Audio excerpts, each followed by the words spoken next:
Alam niyo ba guys, may na-checkout ako na isa sa mga favorite kong kutkutin. Nung college pa ako Hindi ko lang alam kung bagong packaging nila to or dahil ngayon ko lang nakita.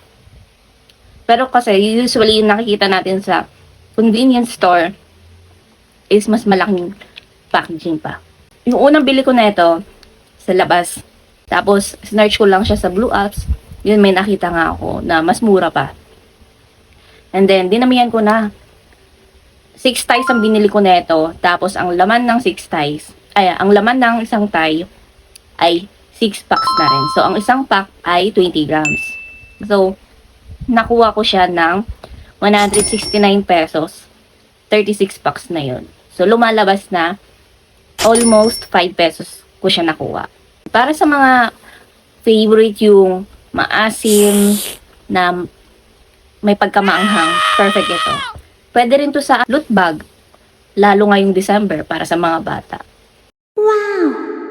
Ito na siya guys, yung small version ng Monigold. 36 packs lahat yan na may kasama pang free 3 packs. Or pwede nyo rin yan pambenta.